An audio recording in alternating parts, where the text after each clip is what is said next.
Howdy, yokes. Before we get started today, we just want to let you know that this episode of Bacon and Eggs is brought to you by you. We want to build this thing to be as big as it can be. More episodes, merchandise, events, giveaways, you name it. But we can't do it alone. If you enjoy this episode or any of our episodes, head on over to our Patreon page at patreon.com/baconandeggs and consider checking out some of our great reward tiers we've got set up over there, or making a donation of any kind. We want to keep this podcast free and available for everyone, so if you have a couple bucks to spare, anything goes a long way. And we could really use your help to make this podcast the best it can possibly be. So, thank you for donating, and thank you even more for listening. Howdy, yokes, and welcome back to Bacon and Eggs. I'm still Tyler Carlin. And I'm still Ethan Edgehill. And we're coming to you live from a long, long time ago. In a galaxy far, far away. To bring you our take on some of everyone's favorite movies. That's right, we're talking about Star Wars. So get your blaster pistols ready. And count your kyber crystals, because Cassian told me I had to. And because we've got a very special guest for today's episode on Rogue One, a Star Wars story. Our guest today comes to us from the grand world of the Super Carlin brothers, but he's not in my family. he's Derek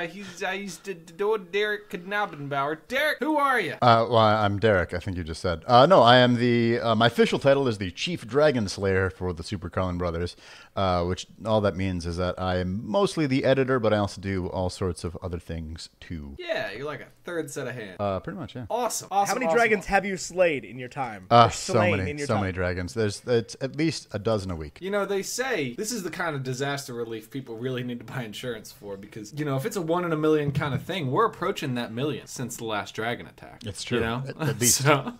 So we're kind of overdue for a few dragon attacks. But anyway, this movie was I wasn't worried about that until you just said that. Now I'm terrified. It's a matter of statistics, Ethan. But this movie was released December 16th, 2016, which is only 451 days ago, which is a cool number. It's the number on the end of my favorite book, which is becoming an HBO series. But anyway, it had a $200 million budget, and it made $1.056 billion at the box office, which is a lot of dollars.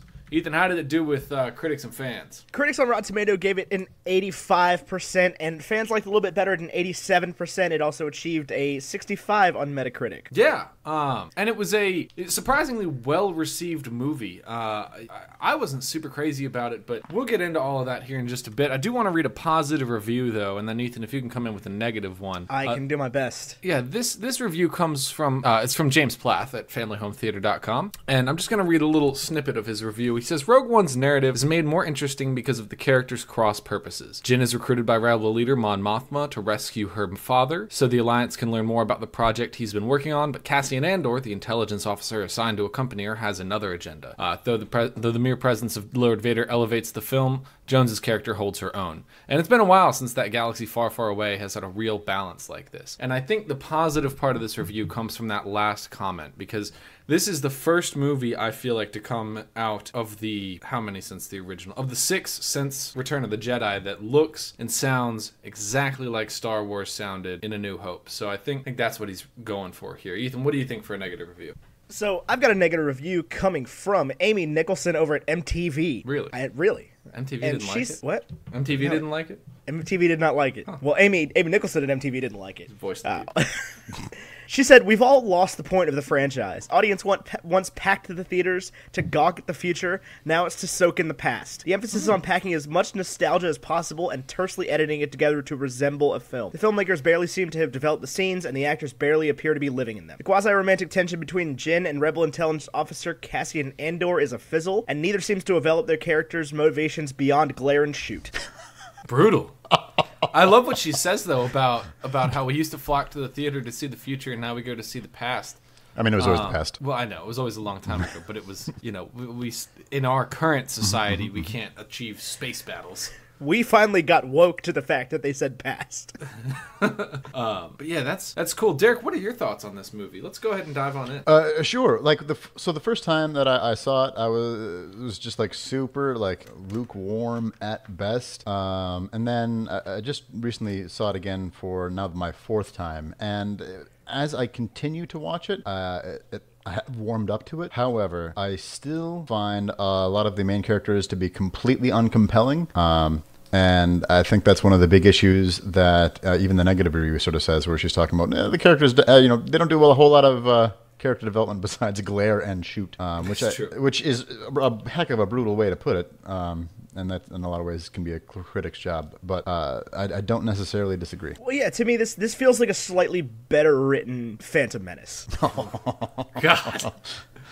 Phantom Menace suffers from the same. It suffers from the same problems, though, in that they introduce all of this mysticism and just kind of throw characters at us without really giving us any kind of backstory on them or any story on them. Almost. I think it gets better each time you watch it, because Derek, I've had this experience watching it as well. I've seen it twice now, and I think the problem with this movie is that when you watch it, for your first viewing, is you do catch all of that nostalgia. You're like, oh, there's Blue Milk, and that's that guy from the cantina in A New Hope, and this is all this stuff, and you can't keep up with all the new planets and all the new characters that are gonna die, so it's like, why do I even care about them? And you're kind of latching on to all of those nostalgia pieces, and I think the reason it gets better every time you watch it is now you're watching it and you're like, okay, I can see past all the nostalgia, and I can actually invest in these characters that have been introduced to me, and I can start caring about them instead of being like kind of putting off caring about them until they do something particularly interesting, and then in the end they all die, so nothing really interesting ever happens. But I think, do you get what I'm kind of going for here, though? Yeah. Also, Dr. Cornelius Evazan, by the way, and Ponda Baba are the two guys from the cantina that you see on Jeddah. Jeddah. Yeah. So, on the subject of Jeddah, let's just broach the topic here real quick. Mm-hmm. Derek, you might know this. What the is Jeddah? Okay, so it's this magical... bastion of what's left of the Jedi religion that we had previously never heard about up until this movie. So I'm not crazy. They just dumped this on us. Yeah, no, that's one of the sort of the criticisms that it's really easy to have about the film, is that they sort of throw a lot of things in there that because these movies take place in a period that you have the Empire, and literally right after this movie is done, the next one comes up, and somehow after that all the SO units are just disappeared. There's no more battle droids that the Empire is using, even though in this movie they have them. And then the sort of religion of the Force we do not see in the original trilogy, which even Han Solo is saying, in I think it's in A New Hope, where he's like, I've been all across the galaxy, I've seen everything, ain't no hokey religion holding everything together. He's almost talking about it like it's like an absurd thing. Yeah, ancient weapons and hokey religions are no match for a good blaster at your side, kid, is the quote. Yeah. I like Star Wars. I like Star Wars too. I mean, honestly, that's kind of what this whole movie is about, though, is that, they get the plans, but their ancient religion wasn't, at this point, really a match for the Death Star. It kind of got them in the end. Who knew? And there is a bit of irony, or at least they're trying for irony, to have the weapon itself, the Death Star, actually be powered by kyber crystals, the signature component of a Jedi's lightsaber. Yeah. Was that knowledge we had before what powers the Death Star? Did that come from this movie? That came from okay. Legends. As far as I'm going to refer to them as the Star Wars Gospels. Okay, so episodes 1 through 8. Okay, is that mentioned at all? No, it is not. Okay, so there was no gospel truth that kyber crystals powered. Previously to this, no, there was not. Okay, I thought that was a cool thing to throw in there. I thought they did a good job of not only giving you some of that nostalgia from the original films and from the prequels and stuff like that, but also giving you some of the nostalgia from Clone Wars and all the old canon that has been carried over into new canon with the kyber crystals and all that. I thought it was really cleverly done. Yeah, I agree. I do feel I think my biggest criticism is Jyn's character in this movie. She is all anti-politics, anti-government, anti-everything. I don't want to take a side, blah, blah, blah. And then she's the one rallying the troops to go back to, what is the planet at the end? Costco or whatever it's called. Costco. Scarif, yeah. Scarif. Or even before then, when she goes to Edu. Yeah, and I get that there's this thing called character development, and she's a quote unquote dynamic character. But I just don't feel like I saw that growth that would bring her from where she is to where she ends up. It happens all at once in that scene where she, sees the remainder of her father in the hologram and just kind of keels over. Yeah. Yeah, she's but it's this moment, and I don't know if it's necessarily her fault or if it's the editing or even the director, but that transition, that character development, what's supposed to be a character development, falls really, really flat. And the whole movie suffers from it. Between that and then also Cassian Andor's character development development, it's the same thing where it's like I don't see or more importantly even feel what he's going through to end up where he ends up. Yeah, well, I also, so on Cassian, it's like, I don't know his motivations from the start. I know they're not what they're supposed to be for like a rebel special ops troop or whatever he is. I know that he's like... Well, the first thing you see him do is shoot a dude in the back. Yeah, he's like a rebellious rebel. He's almost like a different kind of fanatic than Saw Gerrera. But, right, and based on what we've seen from him so far in the movie, he would have shot Galen Erso straight in the face. Yeah, exactly. And like it doesn't seem like he wasn't there on the platform to hear the dialogue between Galen and Krennic or any of that. He was just like looking through a sniper, and then he was like, "Nah, you know what? I'm not going to do it." He didn't know that Galen confessed. He had no idea. Yeah.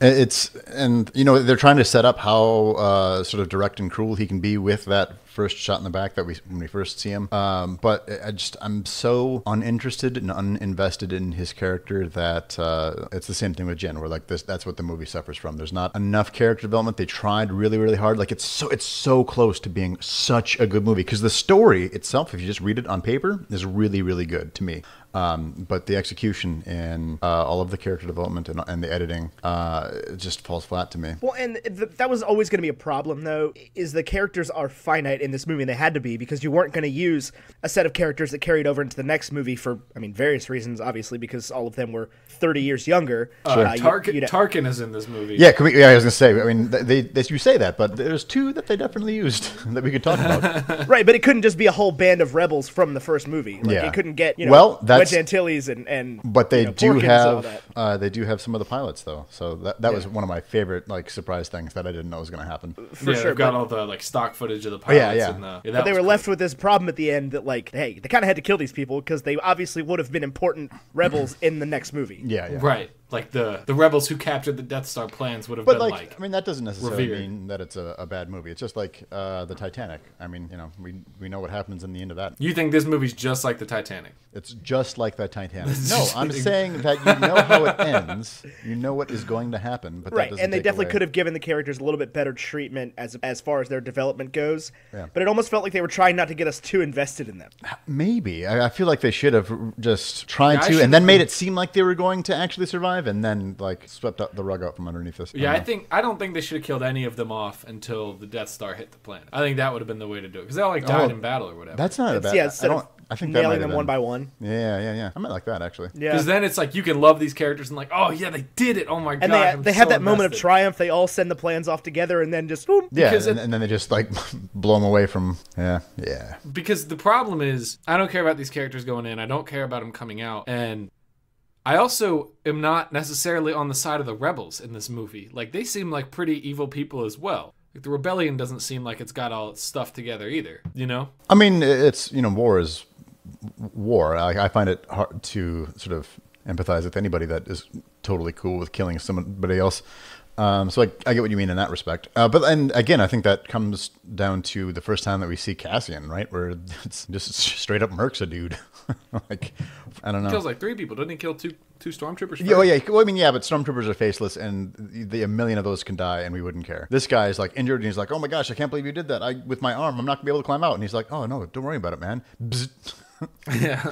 Bye. Yeah. What I was thinking about is, can you imagine this movie if they hadn't blown up the city on Jeddah right there toward the beginning of it, and you would have no reason to think the Empire was even evil, or the Death Star was ready to go. Right, but they don't necessarily explain it. They don't really do anything. The Empire doesn't do anything. You just see these bunch of rebels acting sketchy. This movie isn't everyone knows that the Empire is bad. Yeah, I don't feel like we need that story development. Again. It would be obnoxious if they had some kind of setup where they're and these are the bad guys, and then these are the good guys, but they're only a little bit good, and I don't know. For sure, it's definitely weird watching it through because we've watched it through in chronological order, air quotes. Sure, but actually, now that I think about it, one of the first things that you see is Krennic going down getting Galen, and then they kill his wife. Oh yeah, you're right. You're right. I forgot about that. Yeah. I forgot about that. So they set up. They do. They set up the Empire still being evil. I love those dark stormtroopers. Yeah, that the first Death scene Troopers is or like, whatever. yeah. I mean, I think this movie does do a few things really, really well. I love that it is like it's showing you how troubling the war was on all of the people in the galaxy. Like, it's not just, the rebel leaders and the Jedi Council and all that stuff. Like, war sucks for the people involved. Like, for the infantry on the ground and for the people in the cities where the infantry are. Like, everybody's just miserable, and the stormtroopers are dirty, and all the rebels are wearing God knows what, putting everything on, and just, they're like blowing up, like the rebels even are blowing up city centers and throwing grenades in the middle of town to try to fight the Empire. And like, it really does do a good job of making me feel like, man, this war, like, this is the Star Wars, like, and war sucks. Yeah. This isn't just armchair generals being like, okay, and you attack here, and you attack I think, there. if I recall, they even the director wanted it to be much, much grittier. But I think it was either Star Wars or Disney or whoever came back and were like, you needed to tone it down like a little bit here, man. It's Star Wars after all. Yeah, it is for kids. Right. It's Star Wars with no Jedis for starters, and you're just talking about a bunch of guerrilla troops fighting each other. Well, I mean, Anakin Skywalker's in it. No. He was a Jedi. No, he was killed by his father. Or by Darth Vader. Yeah. Yep. I mean, from a certain point of view. He's also not a Jedi. Well, from my point of view, the Jedi are evil. Good job. He was in... So, Derek, can you explain something in Star Wars to me? Sure. Well, I mean, I'll try it anyway. So I'm just gonna ask this real quick because it's gonna bug Ethan. But I'm going through Clone Wars right now, and I understand that everybody keeps calling Anakin Master. But then how come in Revenge of the Sith they're like, you're not like a Master? Oh, because they wanted to make a TV show where Anakin had a Padawan. Okay, so like, I guess what it is like, Yeah. like, it's the way they explain it away then, I guess, is just like, oh, well, I mean, colloquially, if you're like a Jedi Knight, they just call you Jedi Master. Like, that's what just people know you as. They don't know the intricacies of the Jedi Order. Yeah, it's a little bit like that. They sort of cheated it to make that show because there's no reason for him to have had a Padawan if he has not yet taken the trials. So yeah. Well, that's, I guess, what's to be understood is that, like, at the end of Attack of the Clones, he takes the trials, but that wouldn't make any sense. But then he wouldn't. Was he just still hanging out with Obi-Wan? Well, yeah, they're Well, do the buddies. trials the trials make him a master, not just a knight, correct? No, they make him a knight. Yeah. They make you no longer need a leader. Right, Yeah. so he can take the trials and still not be a master. Right. There are plenty of Jedi Knights. But they don't get Padawans. No, they do. I don't know. It's confusing. It is confusing, and again, it's because they just sort of gave... For sure. Yeah. I mean, Phil Coulson's alive for the purposes of Agents of S.H.I.E.L.D. Yeah, exactly. It's like We that, can- right? It's, There's some stuff that's look pastable. Yeah. Pastable is not a Yondu word, comes back. but... I mean, I knew what you meant. I'll tell you what I don't understand is the reason for the quasi love story they threw in at like the last minute. Do you find it to be a love story? No, I didn't. But then at like the last why minute, do you think it's a love story? because they're like gazing into each other's eyes and holding each They're other's about hands to and die! sitting on the beach. Tyler, you and I have our differences, but if we were sitting on a beach about to explode, I would look you into the eye and be like, you know what? It's going to be okay, and I would hug you. Okay. Yeah, I'm with Derek on this one. I didn't get the love story vibe at all from it. That was actually one of my favorite parts about the movie, is they didn't force that point. Yes, I agree. And it would have been just awful if they had. If you want to see into it a little bit and see that it might be a love story, and maybe like if they both survived, maybe it could develop into something like that. Certainly, experiencing that kind of trauma together can bring people together in that way. But I don't think that, to me, I didn't read that way at all. There's a whole movie about, it's a great Steve Carell movie, about how the end of things puts people together. It's called Seeking a Friend for the End of the World. And I suggest you go watch seen it. that one. Yeah. I'll put it on my it'll list. explain how people can survive without necessarily falling madly in love. We did K2SO. I mean, he was funny. I really like, excuse me, his name just escaped me. Alan Tudyk. Alan Tudyk, thank you very much. I like Alan Tudyk like a lot, so I appreciate the humor that he's able to bring. I don't know if it was necessary. Well, so I have this issue every time I watch a Star Wars movie where I'm like, man, why are the droids funny? They're freaking robots. I had the problem in Clone Wars. I'm like, why are the battle droids cracking jokes and like unsure of anything? But then I think about, and I'm always like, this is stupid. It's not like this in the rest of the series. But No, R2-D2 has a beepy sense of humor. BB-8 has a beepy sense of humor. He did a little thumbs up thing. C-3PO has a K2SO sense of humor. C-3PO is this way. I guess they could just program droids with humor. I don't know. It's war. May as well laugh at the droids, right? That is definitely an issue. But that's the thing, exactly like you said, that's always been in Star Wars. Yeah. So it frustrated me, but I think I just put that together today to myself. That was like, oh, all the droids have a sense of humor. It's not just K2SO. And you gotta think, it's like if you have a couple, the stormtroopers are people. Like, you have a couple stormtrooper mechanics together, and they're working on a droid, and it's just like, why not give them a sense of humor? It's like I want mine to be funny. They are real people. They are just like underlings. It's like not everybody's a general, not everybody's a officer, and to these people, it's just another, like, are you telling me American soldiers wouldn't do that? I have no idea. I'm not an American soldier. We had an American soldier on the show. We should have asked her. I have a strong inclination that is something that, like, they would do in the army if they had droids. We do have droids. Like, they don't talk at all. The droids. Okay, but we don't have AI either. Right. The droids just go in and pick up bombs. Droids are different than drones. Yeah, those are drones. No, I'm thinking of the ones on wheels that go in. Yeah, it's still a drone. It's just a drone on wheels. Yeah, droids, it's short for android. Oh. Which are I don't know. artificial intelligence, and we don't have that. We're working on it. We shouldn't be. We need to cool it. R2-D2 can act completely independently. Yeah, he can be like, oh gosh, those battle droids are about to discover me. Better put my little so whether he has a or personality like, not, oh gosh, I'm going to use these rocket boosters that I've never used in the previous movies, but I got them now. Whee! I can fly. He used them. I mean, if you watch them from 1 through 8, it's not that unheard of. He uses them for the first time in episode 2. Okay. Well, wasn't R2-D2 in the original trilogy just Warwick Davis in a can? Yes. Yeah. So and then he wobbled occasionally. Yeah. So that's your issue there. And then now he's just capable of flight and whatever. Anyway, I like R2-D2. I love R2-D2. I love all of the droids more than most of the characters. But so running back to your original question, I would take K2SO over C3PO. Really? That's because K2SO is kind of a bam. Right, but just also on gets personality shot like 10 alone. times. Well, yeah, but I mean, that's because C3PO is kind of a. Yeah, it's like I've never gotten the C3PO hype. Yeah. I think the best thing he ever did was make that line about the red arm. Perhaps you don't recognize me. Yeah. Like, it's still funny. But I like K2SO. Did you ever read the comic? Oh, that explains it? Say that again? Did you ever read the comic that explains it? The red arm? Yeah. I think so. I believe so. That's a no.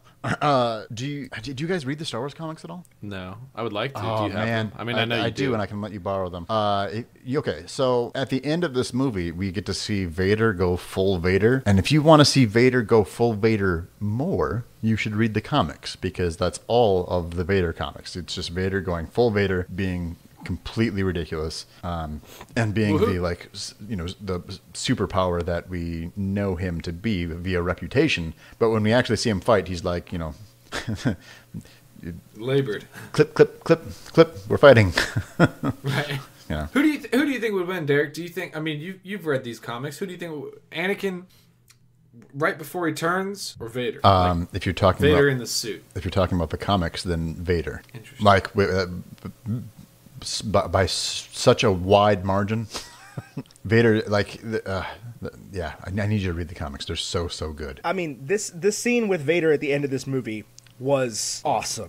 It almost, never mind the rest of the movie. Like, I would go to see that 10 minutes. Yeah, no, absolutely. Oh, yeah. when it's dark and you hear the breathing and the lightsaber turns on, and just like, ooh, I got chills. This is the third time I've seen this. I get chills every time. Yep. Although I sort of only saw it the first time.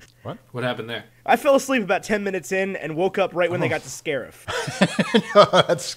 So I had no clue what was going on. Yeah. Anyway, let's run through some characters. I want to know y'all's thoughts on a bunch of different characters. I know we talked about Jin and Cassian and K2SO a little bit. What did you think of Chirrut and Baze? Baze is the only character I like in the whole movie. Really? Oh God, he's super uninteresting. Yeah, that's my least favorite. What? No, which one's Baze? Is Baze the guy, the super heavy guy with the? No. Yeah, he's Machete from Spy Kids. Chirrut. That's not Machete. No, honestly, I don't like Chirrut either. Oh, I like Chirrut a little bit more this watch through. Baze is not Danny Trejo. No, he's not. He's Wen Zhang. Are you talking about Body, the pilot? No, Body's great too. Body's the only character that I cared about. He develops a lot, and he gets that tentacle monster to attack him, and nothing Machete happens. is Danny Trejo. I don't know where this is coming from. Yeah, he just looks like Wen Zhang. That's the joke. Okay. Well, you just said he was Machete from Spy Kids, and I was very confused. Yeah, he's like this dude who's got a huge weapon and is like way too big to be with this group. He looks like Machete from Spy Kids. Okay, well, if there's a superpower I have, it can be telling you who is and isn't Danny Trejo, and I'm pretty good at that.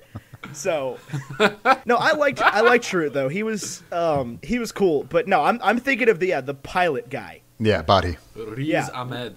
Body Rook. Yep. Yeah. No, I think Body's great. Like he more than anybody else, I cared about him, and I don't know if that's just like a credit to the actor or the writing or what. But I think a lot does go to the actor because I really felt for him. Like he was sitting, you felt his struggle when he was like, I need to see Saw Gerrera. Like I don't have time for all this crap. Like I have to get to Saw Gerrera. I've got to talk to him. We're like, he was very clear that like he was expecting like a warmer welcome, right? And he's like, no, I'm I just need to defecting talk to here. Saw Gerrera. Right. But I really liked his character. I didn't like the little tentacle monster that attacked him. I was like, I don't know why this is here. And maybe it'll come back here in just a little bit and we'll get some truth out of it. Yeah. Nope. Just It sucked his brain out temporarily, or part of it at least. Yeah, It was but never his quite the same after that. But his next shot on screen was Chirrut being like, "What's up, buddy?" Who are you? No, he was in the prison. Yeah, and he has like maybe 30 seconds where he's like, I don't know who I am. And then they're like, oh, you're that pilot that defected. He's like, and then he just that goes, pilot I'm that the pilot. defected. I'm the pilot. I'm the pilot. Yeah. Yeah. It was like, it was very quick. It was I mean, they in could and have. out. Yeah, they could have probably developed that a little bit more instead of spending half the movie on Scarif. Yeah, I remember. I couldn't remember the whole Scarif thing at all when I watched it today. And they got to the scene where like she sees her dad on the platform, and I was like, "Oh, this is the end of the movie. That was quick." No, that's Edu. Edu, yeah. That's what he's saying, is that he thought he couldn't remember. He texted me this and he goes, I feel like I'm at the end of the movie, but there's like an hour left. It's like It did feel like it it was some kind of climax there. Yeah, it was a big scene there right in the middle. Like Cassian makes the choice not to shoot him, and he gets killed, and then there's just a whole nother movie after that. I think this was actually a season of Sherlock. Those 3 45-minute episodes, and they took a couple scenes out here and there. Is what it was supposed to be. Because there is more than one climax in this movie. Yep. There's like the death of Saw Gerrera, the death of Galen Erso, and then like the transmission of the data. Right? This could have been 3 45-minute episodes, and starred that dude. What was his name? What's his name? There's Doctor Strange. Oh, Broccoli Cuttlefish? That's the one. That's the one. Could have starred that dude. He would have been great. He would have been a great Ben Mendelsohn. Orson Krennic. Yeah, actually, that would have been pretty rad. That probably would have been great. No, Benedict Cumberbatch is great. But Krennic, I think I liked Krennic more than I liked some of the heroes. I loved Krennic. I did like Krennic. Who is that guy? Who is that actor? Ben Mendelsohn. Yeah, but what does he do? He's an actor. Sorrento. Is he really playing Nolan Sorrento? Yeah. Interesting. He just strikes me as such like a sitcom teacher. Really? Yeah. Nah, like I liked him in the role, but he just seemed he has like the face for like a different kind of movie. He's also going to be in the upcoming Captain Marvel movie, which I'm very excited about. I'm looking at those credits right now. Yeah, same. Yeah, Nolan Sorrento. Wow. I could see it. Nolan Sorrento's supposed to be blonde, but Is he not blonde? Oh, I guess he's not. Look at that. he has like gray hair. You know what? If that's a detail they can change, then I'll be like, oh, that's okay. I don't mind him not being blonde. I was just a thought. I listened to the part where they described Sorrento's appearance like today in the audio. Yeah, gotcha. Man, I need to listen to that. I've got like 2 weeks before. Have you never listened? No, I've read it previously. I just want to like re-up it because when I read it, it was when it came out. So. Well, I just want you to be aware, Derek, that the movie that's coming out is not going to have all the things from the book in it. Well, no cap. It's not going to have any of the things we want. It'll have some of it. Maybe. It'll have the DeLorean, and it'll have Ogg's in like upside like inverted globe. And a lot of Iron Giant. Yeah. A lot of Iron Giant. No Utura, man. Anyway, we're off Star topic Wars. a little bit here. Yeah. I love Star Wars. What about Star Wars? He has an X-wing in that movie. So how many planets do we visit in that like 5-minute stretch of movie? Which 5-minute stretch of movie? The one where they're on a different planet every 8 seconds. I don't remember that happening. Like I right at remember the beginning of the movie, thing right happening on Jeddah. Right when it goes to like from young Jin to old Jin, and then you see the scene of old Jin, and then it's like we're on a different planet. Well, wait, Yeah. Jin's not on this planet; she's on this planet, and then there's Jeddah, and then there's Wonabi, and then they're back on Yavin 4, and all kinds of stuff. Yeah, we do see within the first like 20 minutes or so of the movie, they do hop around quite a bit, but it's I don't know, I don't mind that quite as much. I don't either, and because I brought this up to say this, at least there's little subtitles telling us what planet they're on this time. Oh, you like that? I do. I like it better than being confused as for all of the first 3 movies. They tell you. They're like, this is Endor, the forest moon up. No, the prequels. Oh, the prequels. This is Coruscant. The whole planet's a city. Yeah, they do it This with is Naboo. terrible exposition instead of subtitles. Nubian, huh? I like the subtitle. I would rather have the subtitles than getting 25 minutes into the Mustafar scene or not the Mustafar, into the Geonosis scene, and then being like, "We're on Geonosis." You didn't hear Gear Person being like, well, we support the Geonosis Accords or whatever? What's his name? Wat Tambor? Yeah. I'm a Toderi. Mind tricks don't work on me. That was pretty good.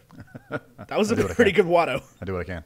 Oh, man. The guy who voices Watto, that's all he's ever done. That, no way. Well, he's done other things, but his official headshot is of Watto.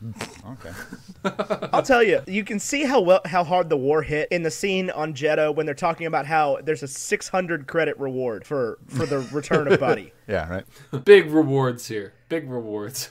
But it's like apparently that would be a lot of money to those people, I'm guessing, because that's why they would pick that. It's like they don't have to do anything bigger. Sure. No, I get what you're saying. That makes sense. How many Republic credits do you have, Ethan? How much? What's the Republic credit to Bitcoin exchange rate? Republic credits are no good out here anyway. Credits will do just fine. No, they won't.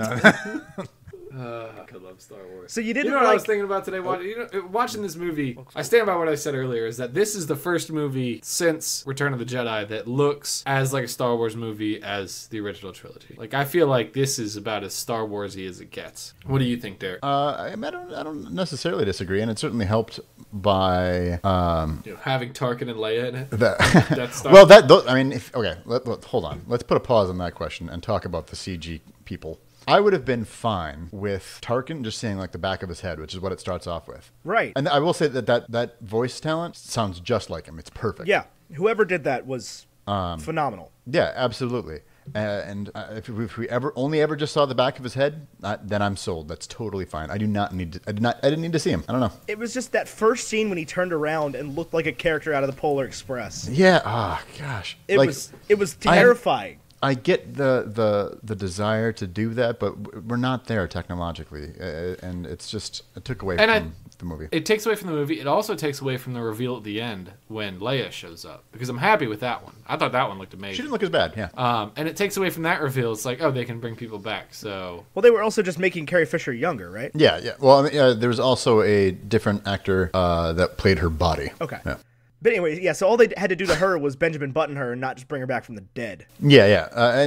Because they're doing that, it's much easier to make smooth skin rather than the wrinkled skin that Tarkin had, because there's so much texture there, and that is harder to pull off. And it was almost there. Like, I'll give him the credit for it. It was almost there. It's better than it's ever been. However, it's not there yet. But if they could have if it was 5% better, it would have been all the way there. But the 5% makes it not worth doing. Yeah, I agree. I even thought, did they do CG on Darth Vader's costume? No. Oh, can we talk about Darth Vader and the things we don't like about him? Because that whole scene on like Lava World. How he somehow has. It was on Mustafar, wasn't it not? Yeah, was that Mustafar? I was wondering, because that was one of the ones we didn't get a subtitle for.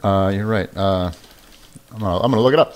I don't even know what. Why would he go back there? I don't know. His hideout was cool. Was a cool building. Yeah, but that felt like an evil building. Sure, I still feel like it was largely like unnecessary. I don't know. But who's in the suit? The guy, yeah, exactly. There was the guy in the suit. I forget his name. Doesn't have Darth Vader's walk, and I just didn't like it. Spencer Wilding or Daniel? Yeah, like he didn't move like Darth Vader to me, and that was something that I very specifically. Well, I think for continuity's sake, you should have put Hayden Christensen in it. Ugh, no. I think you could have just left that whole scene out, honestly. Oh, yeah, you don't need it at all. I think it would have just been a better movie at the first, and I get it, like, we wanted to have James Earl Jones there and do the voice, and have him, like, iconically back or whatever, and he was super excited to do it again. That's great. That's awesome. But it would have been so much cooler if the first time we see Vader is when the lightsaber clicks on. Yeah, I actually 100% agree with that, and I've not actually heard that previously, and I agree with you. Yep. Like, it would have given the movie that element that it was kind of missing, but we get this really kind of unsatisfying scene with Vader doing just it was kind of almost too aggressive, the whole thing he did with Krennic. You think it was too aggressive? I don't think Vader. He didn't actually kill him. I feel like if anything, he was showing a softer side. I don't know. I just feel like it was a kinder, gentler Vader. Something sat weird about it with me, and I don't even know that I can necessarily pin it down. But it just I can pin it down. You want me to pin it down? Yeah, for go you? for it. Krennic, don't choke on your ambitions. Oh, yeah. Ambitions. Yeah. That was just bad scripting. That was prequel scripting. Wasn't great. Oh gosh, that was terrible. Hello there, General Kenobi. That one planet was just an anagram for Obi-Wan. Wobani or whatever. I see you, Star Wars. The Imperial Labor Camp. Yeah, maybe that was what they named it. They were like, ha ha ha, we got him now. I did enjoy K2SO in that scene specifically, probably more than the rest of the scenes, where he just grabs her by the neck and goes, "You are being rescued. Do not resist." That one is pretty fun. I mean, he's got some really good lines, or like when he's I'm like, there for zero, you. zero, Cassian told me I had to. or like 0 hostiles, 1 hostile. I don't know. And then there's the part where she shoots one of the other SO droids, and he's like, "You knew Did that you know that me, wasn't How did you know that wasn't me? You know." Luck of the draw. I thought it was weird. He had like not one unique marking that I could pick up on. Yeah, like why wouldn't you give him anything, even if it's something that like Or at least erase the Empire logo on his shoulders. I mean, Right. it certainly has its uses for him to still have that on there, but I don't know. I feel like they could have had something. Not if Cassian's going to make him wait in the ship the whole time. I mean, they could have. It doesn't have to be much. You can have like a scar around one of his eyes or something. Yeah, yeah. Have it be like battle damage. That's a good idea. All right, General Yeah. Grievous. Well, actually, it was Anakin who had a scar around one of his eyes, and I guess so did Grievous. But you know what I'm saying? It's like it could have been battle damage. It could have been something that was like, oh, that's K2SO. Something distinctive. Yep, I agree. The eyes I guess what on the they SO would- droids creep me out. That's The pretty cool. fact that K2SO was able to take like 4 bullets before dying creeps me out. What a lucky droid. So you guys didn't like Chirrut and Baze at all? It's. I did not weep at their deaths. I did not like Baze. I thought was even less interesting. Chirrut was kind of interesting in that he sort of brings about the sort of Church of the Force, but like I didn't get enough like character development out of him. Like the first scene when we were introduced to Chirrut, he's talking to Jin, and he's like, you who wear that crabber crystal around your neck. Yes, I'm talking to you. And we don't get anything more out of that. I want to know more about him. I want to know more about how he is force sensitive, because he very clearly is. And it's just... I mean, you get a lot of evidence in this movie for a lot of the regular people being force sensitive. And you never get that after or before. Yeah, and a lot of... Last Jedi. No, I wouldn't call Leia like regular people. I mean, I would call those kids at the end regular people. Spoilers. Sure, but they're going like I think the intent there is that they are going to be the next generation of Jedi.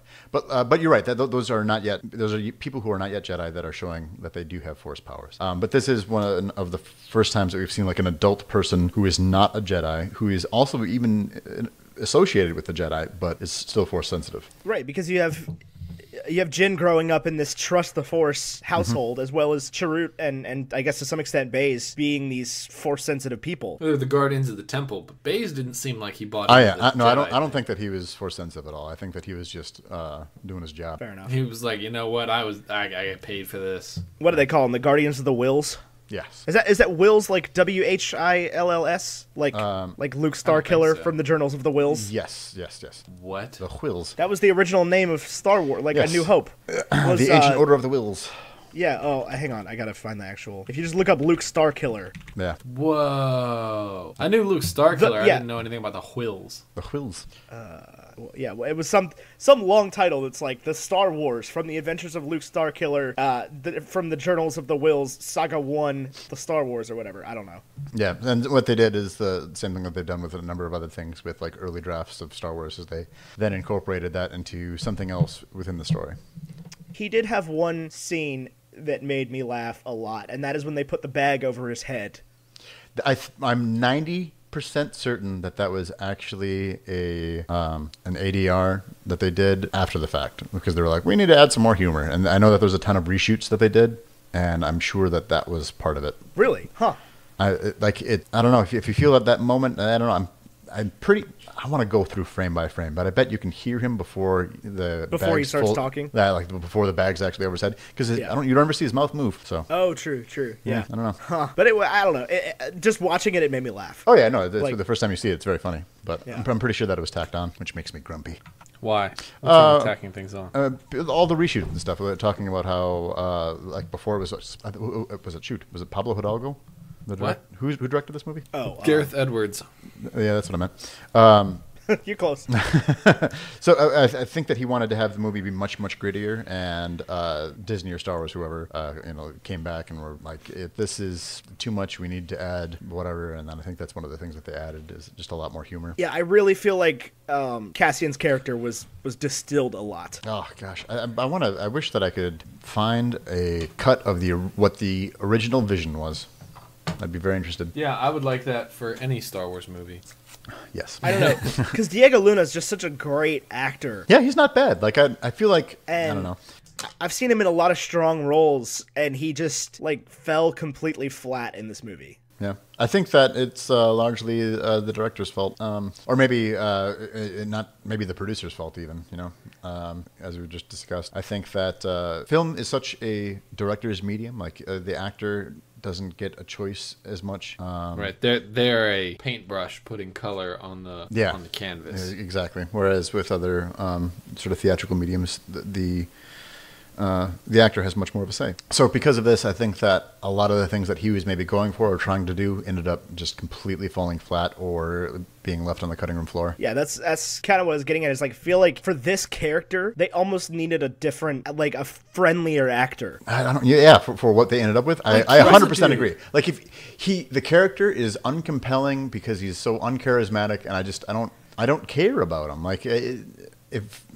I don't care about him all. But yeah, he kills that dude, but then that Cassian evaporates after that scene. Yeah, right. That character is no more. It is a different Cassian. I agree. And it just I think that was the character they were going for with Diego Luna, because that was the one time that I kind of believed his character and bought into it. And after that, I was just like, this guy is kind of menacing for this character he's playing. Who's he's sitting there oh, I believe in you, Jin. And you said you've seen lots of movies where he plays you've seen lots of his roles and he's a great actor. I was curious what you're referencing in that. I'm just looking at his credits right now, and I don't think I've heard of any of these except Milk. He's been in a lot of movies. He's a Hispanic actor, and I was a Spanish major in college. He's in a lot of foreign language films that I've had to watch. Yeah, I've watched them too. Y Tu Mama Tambien is a great movie. It's great. Some others. I recognized the movies when I looked at him, and then I was like, oh, that's that guy from that movie. But it was a lot of foreign language films and stuff I've seen him in like that. He was in Frida. That was a great movie. I'm trying to think of what the other ones were. It was mostly the main one I can think of off the top of my head is Y Tu Mama Tambien. Yeah, that's the one that I know from. He was in what is it, with Matt Damon? Elysium. Yes. Yeah. He's also in that movie. That movie. He was actually a shining moment in that movie for me. Yeah. He was in that ridiculous Will Ferrell movie, the Casa de Mi Padre. I don't even know what that is. I don't know any of these. Oh God, you guys haven't seen that? Oh, you gotta go. I have not seen Casa de Mi Padre. It's insane. It's a Will Ferrell Western comedy that's entirely Spanish language, subtitled. What? Yeah. All right, I'm interested. No. It's Will Ferrell and Diego Luna and a couple other kind of guys like that. They're these miscreant cowboys. Hold on, now I gotta look it up. Yeah, it's got your Gael Garcia Bernal guy in it, Tyler. Oh, the dude from Mozart in the Jungle? Yeah. I like that show. Yeah, they're Mexican drug runners. Or no, they end up battling Mexican drug runners. I don't know. It's a whacked out movie. It was last time I checked on Netflix. Oh, dang. I know. Okay. What do y'all think of Saw Gerrera in this movie? Do you care? So, for the Darth Vader parallels and everything? I think that it's really interesting that we have a character appear in a movie that we've seen on the TV show. Mm-hmm. I think that is a fantastic step forward, and that's really great. But he's another one where we're never gonna get Ahsoka. I don't. Yeah, oh, man. If we got Ahsoka, anyway. She could get her own movie. She should. Her self-titled book is not that good, so I'm not sure. I've not read it. I used to be so big into all of the extra books, but now I just don't read them at all. I think. You mean the old canon? Yeah. I've read so many of them. Yeah, the new canon. I've only read Ahsoka, and I feel like every time I read one of these books or I try to get into them, it just makes the whole universe feel like every story is not that important, because either all of these major things are happening all the time, so what we see on screen is just a window into this time period and it's not that big of a deal and we don't know the whole story, so it's never going to matter, or that it's all really boring and none of it really matters at all. Go on. Well, because Ahsoka's story is all about her ending up on some planet of farmers, and then the Empire shows up and she has to help them escape. And maybe it gets insanely good in the last 2 hours of the 7-hour recording. But from what I've listened to so far, it's just I don't care about any of the characters that are not her. And I don't know why I'm supposed to, because they seem pretty disposable and they're not going to come back in any sort of relevant sense, other than that they're the people she's saving right now. You know, she's doing this whole act of heroism. Well, that kind of makes sense. I understand your perspective there. Like, I was really into the bounty hunters. So, like, anytime you saw, like, Forlom in a story and stuff like that, it was very interesting because it's that one character who appears on screen for, like, 7 seconds, and you're like, oh, yeah, that guy. And that's, I don't know. Is that what you're all about, Derek? I'm all about that. It's all that moment. So, for those of you that have seen the series, both of you, how does Saw Gerrera's portrayal in the series, in the animation, compare to his portrayal on screen? Like, real screen? I have not gotten to Saw Gerrera in the show yet, so I don't know. Because I knew Saw Gerrera was going to be in it, I very specifically watched those because I have not watched all of either Clone Wars or Rebels. I don't have a good reason, but it's pretty different. He was like a young, skinny dude. Yeah. Right. Yep. But those take place between. Do both those series take place between episodes 2 and 3? No, Clone Wars does. The one he's in is afterward? Is between 2 and 3. Is between 2 and 3. Mm-hmm. So he's considerably younger. Yes. Okay. Yeah, this would have been. So he's seen some. This would have been about 25 years later. Yeah. Mm-hmm. Yeah, clearly because he's missing some limbs and. Man, why wouldn't you get matching feet? Like, I get it, but like, I don't know. To me, matching feet would have been a priority. I don't know. What I don't understand. I kind of felt the whole Space Pirate vibe from him. So like, I get the non-matching leg. Yeah, that's fair. I don't know. He's supposed to be like a Darth Vader parallel. He's got the labored breathing and the animatronic everything. But one thing I thought that the technology improved of in the Rebellion was their ability to do prosthetics. You know, Anakin's got like a real hand, or not Anakin. Luke's got a real hand, but Anakin's got like a robo hand. But otherwise, all technology dropped off. I mean, I don't know. This is also before Luke gets his new hand, and also that would require Saw Gerrera to accept help from the rebels. That's true. I mean, it sounds like also Darth Vader got more than just like a hand. He got like the whole arm. No, the first time Anakin lost a hand. Yeah, it was like a whole half the arm. He was like cut up. I was cut from like above the elbow. Oh, was it? Yeah. Man, there's some cool lightsabers in that Star Wars Clone Wars show. So I actually loved Saw Gerrera in this movie. I loved Forrest Whitaker's kind of weird portrayal of this character. Really? Why? He stuck out so much for me. It was such a Forrest Whitaker type role that it was. I don't know.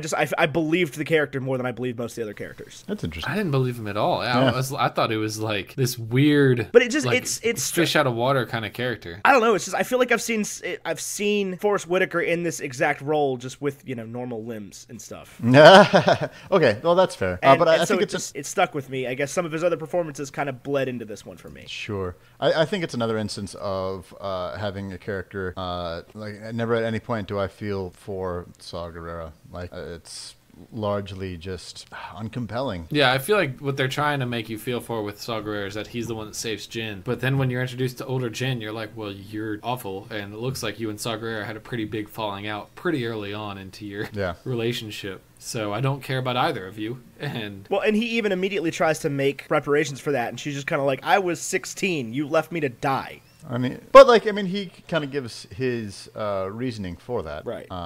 Like, kind of like, if I didn't leave you, you were going to meet an end that was much worse than me leaving you. So... Well, I actually do think that was one of the better parts of writing in this whole movie. And that, I got the image of that whole exchange just from that little bit of dialogue. Yeah, I'll agree with that. But even so, I wish that I would have seen more sort of internal conflict within Saw, where he was like, I understand that I hurt you, but I this is what I needed to do. This is what needed to happen. Yeah. It's all about the cause for them. It's all about destroying the Empire. One stormtrooper at a time. Destroy the Empire. Down with the Emperor. I thought it was interesting the Emperor wasn't in this at all. I did too. It's like they've got an actor and everything. Yeah, that's a fair point. Yeah, you could have just had him. Like you don't have to revive him. He was the same dude in 6 and 1, 2, 3. Yeah, he was this old weird dude. That's all he does. He's like sitting there waiting for that call. You think he'll be in Solo? Maybe. No, probably not. You're not going to see that. Why would you see the Emperor? I don't know. I don't know anything about Solo. I don't think anybody knows anything about Solo. I don't know anything about Solo. I know Lando's in it, and from what I understand from the script is that we're all going to come out of it and be like, that movie was about Lando.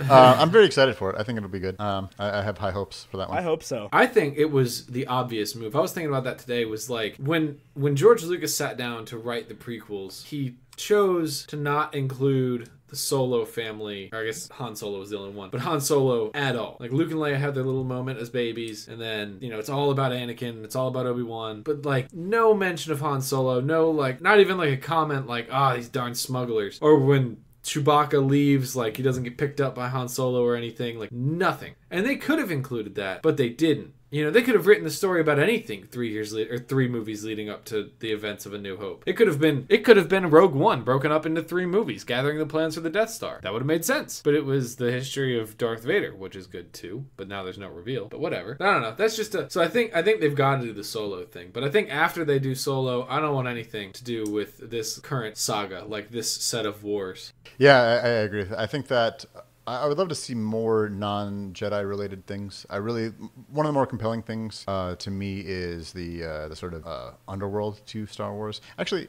have either of you guys ever played the Star Wars role-playing games, the new ones? I have not. They're broken up into 3 parts, basically, because the thought is, in addition to being able to make money by selling more books, there's the 3 parts of Star Wars. You've got the Jedi, the sort of underworld, the scum and villainy, and then you also have the rebellion, kind of like fighter pilots and whatnot. And for me, the scum and villainy is the part that I find particularly compelling. And I don't know. I hope we get to see more of that. I think that the Solo is going to get into that, but I want more. Well, and it's good things can happen when you make an intentional exclusion. Like when you take a huge part of something out and look at what you're left with and make a story out of it. Like that can be a very good thing. What is this in reference to? In reference to them like leaving the Jedi out of these movies. Like the movies that have nothing really to do with the Jedi. I just feel like I guess what I want moving forward is like the film adaptation of like a trilogy film adaptation of Knights of the Old Republic. And I think we could completely see that, especially with Rian Johnson now getting his own trilogy. Well, yeah, because he totally messed some things up. He makes things complicated with that Last Jedi movie. Go on. I mean, which is the whole like Snoke thing and like the end of the Jedi Temple and including the Jedi literature when there's like that's like the first example of books in Star Wars, and then we don't read them; they're just gone. Nobody reads them, and then they're not gone. Yeah, they got blown up. No, they didn't. Rey has them. Rey's got them. You're right. Yeah, Rey's got them. Rey's got them. Because that's the whole like reveal, and that was one part I didn't actually like about that movie. There was a whole reveal of what Yoda said, and he's like, everything the girl needs to succeed, she has. And which is true, because she has the books already. She has the books. She has everything that was in the temple. Like the temple, which was just a big hollowed out tree. I don't know. I felt like it just made some things complicated. Like killing Snoke off, maybe. But then if we follow like the rest of the canon, like Darth Maul didn't die when he was chopped in half, so maybe Snoke didn't die. And like Anakin lost 3 limbs and he didn't die. Well, the Darth Maul thing not dying is just a retcon. I know. They were like, "Oh crap, we had such a cool thing." Yeah, that's he's fine. That's cool. Other characters have dropped down big things and survived. Like they Luke, sent him to Tahiti. Yeah, he's good. Yeah, like Tahiti. Magical place. But I mean, we'll see where it stands when Solo's over, but they're kind of running out of real estate with the whole between 3 and 4 thing. So I think if they want to keep making the Star Wars stories, they're going to have to look elsewhere unless they actually go for it and do Kenobi. Boy, that'd be interesting. I don't think that we have 3 Obi-Wan Kenobi movies. We have 4 Obi-Wan Kenobi movies. We don't need another one. I'll take a Qui-Gon Jinn movie. Like Yoda trains Qui-Gon. So, I'm cool with that. So something that happens in the comics that I think would be interesting to see is Obi-Wan's time in exile on Tatooine. Where he, Luke Skywalker eventually goes back to Tatooine, finds Obi-Wan's hovel, and finds his journals, and that's where he learns a lot of the Jedi ways there. It also adds a lot more sort of context for him suddenly being able to move things with his mind in the beginning of Empire Strikes Back. Because previous to that, we don't see that particular power of the Force. So I don't know. I wouldn't mind seeing more Obi-Wan. I like him. I just want Ewan McGregor. Yeah, it would be an older Ewan McGregor as Obi-Wan. That's what I want. Yeah, that'd be great. I think that's what a lot of people want. Yeah, but Disney won't do it because he's not going to be cheap. Although they did just hire him for that Christopher Robin movie. This movie cost $200 million. Yes, I think it's just fine. Well, yeah, I mean, if anybody's got the money, Disney this does, movie that people complain about constantly quintupled its. Yeah, cost $200 million and made $1 billion. Like that's a sure bet. You tag a Star Wars story onto anything at this point. This didn't have like any Star Wars actors in it either. It had like, Bail Organa. Yeah, Bail Organa and Mon Mothma, but that was a different actress. And 10 seconds of Carrie Fisher. Yeah. And James Earl Jones. Yeah. Oh man, but the leads. I loved the dumb write out for Bail Organa. He's just like, I now must suddenly go back to Alderaan. Well, I love the audio cue that happens when you first see him, where you hear the Luke's theme. Oh yeah, it was excellent. When he walks out of the shadows. Oh, I'm like, I know you. Excellent. That's a face I know. You were in the Revenge of the Sith. Jimmy Smits. Is that the name of the actor? Yes. Jimmy Smits. Yep. Yep. Man. So it was really fun to see him. And he's just like, I gotta go back to Alderaan, and I wrote in my notes, I was like, no. Yep. You gonna get blowed up. Your planet's about to explode like, in like 3 days, bro. I think that they did a fine job with sort of explaining why he had to go, and because we know that he's on Alderaan when it explodes. So I thought it was great. I thought that they motivated him to go back there plenty. I love Star Wars. Me too. I just like all of it. Like even the stuff I don't care about. It's all so good. Star Wars is great. It's like laser swords and battle droids and clone armies and then not clone armies and nuanced ways of telling the same story about blowing up a big old planet thing. Oh, a big old planet thing. I mean, obviously, the most impressive one is the Trade Federation gunship at the beginning. Oh yeah, at the end the of Phantom half-eaten Menace. donut. Yeah. Jeez. Who would win in a fight between the Death Star and Starkiller Base? I feel like the Empire / the the New Republic. They need to stop making spheres. You make a sphere, it's going to blow up. It's going to happen. You think they should build like a giant cube? Sure, go full They Borg. all spark. Go full Borg with it, and then I think that will definitely work out better for them. Yeah, just pop in a Borg cube. Yeah, I think it'll work out better. Man, it did serve to explain how the Death Star got blown up in the first place, which is obviously the idea they ran with. They were like, all right, let's tell the story of how the Death Star got blown up, which is like, why is there like a random exhaust port? Yeah, and how does this there was always exhaust that port meme. make it so that everything blows up? Yeah, because there was always that meme that was like, well, so I mean, like we designed it and we made it and it's great, except for this one small flaw. No big deal. I just feel like there was some guy over at Disney who was just sitting around thinking about that, and then Disney bought Star Wars, and he goes, "Finally, I can tell my story.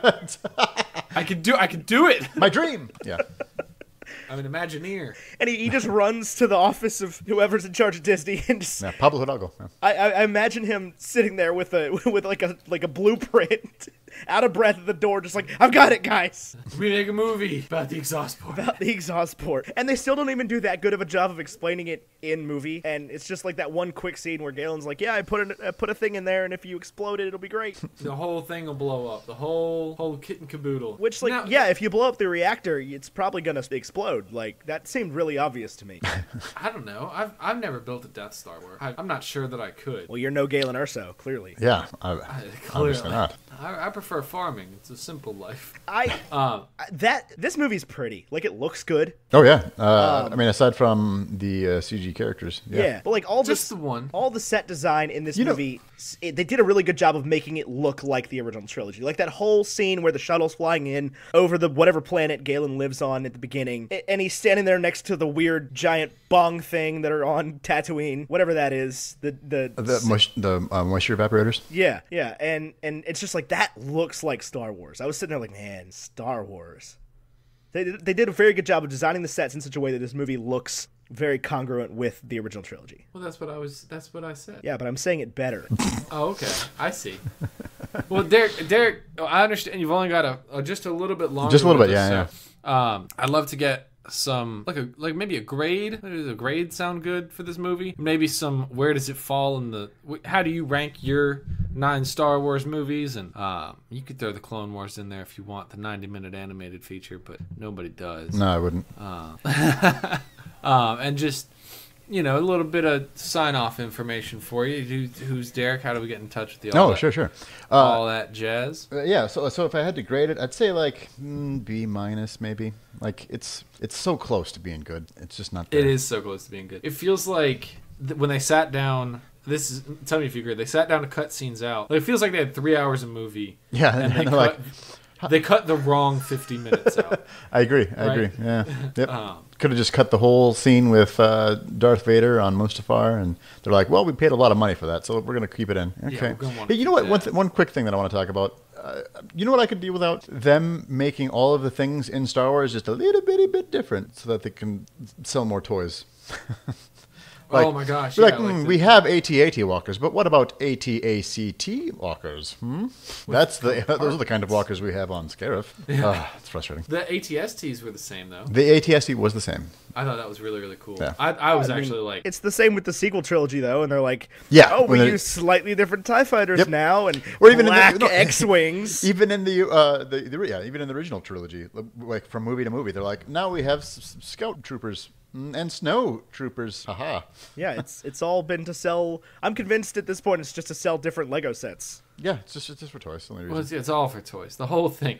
Like they're like, we're gonna make $800 million on this movie just from the film itself, but we're gonna make like $5 billion on these freaking toys. Right, it's like you sell the Lego ATST for $140. Right, and it's literally just pieces of plastic that aren't even put together yet. Yeah, I say looking at the BB-8 on my desk that's just glaring at me sadly. The Lego BB-8. It's just like, Yeah, I have a Star Wars bathroom. The whole bathroom. Yeah. So. I have a Lego Captain America and Iron Man sitting in front of me. Oh yeah. Somewhere. Sounds great. Somewhere there's a baby Groot. So anyway, to find me on the social medias, it's Declarations at everything. It's DKLARATIONS. It's the word Declarations with a DK instead of a DEC. And I'm that way on just about everything. Just about Pretty everything. much. fair Pretty enough. much, yeah. So what's next Yeah. for DK? What's next for DK? Yeah. Probably just making more stuff with the Super Carlin Brothers. I also have my own vlog that I've been working on. It's DK, youtube.com/DK. The word comma written out. Fair No, enough. it's not. Is it really? Yeah. No, it's not. You always do that. And then Derek, if you were to give this movie like a breakfast food, like to compare it to, your favorite meal in the morning, what would it be? Obviously not your favorite meal in the morning, unless this is your all-time favorite movie. But if like, is this like coffee and cigarettes? What do we? What's for breakfast? I'm going to say that this is like pancakes for me because it's good at first, but then it's just too much. It's kind of cakey. Yeah, eventually just But sick it of fills it. you up. It did fill me up. I was like, Star Wars. Got my Star Wars. But at the in. same Whole time, window. I'm like, ugh, I'm done. They're all dead. Yep, In an unsatisfying manner. exactly. Fair enough. Poor Chars. What? Well, anyway, Derek, it's been such a pleasure having you Yeah, on thanks the for having me on, show. guys. Appreciate it. You're welcome back whenever you'd like or whenever we need. Yeah, what are you gonna do tomorrow? what? I'm just kidding.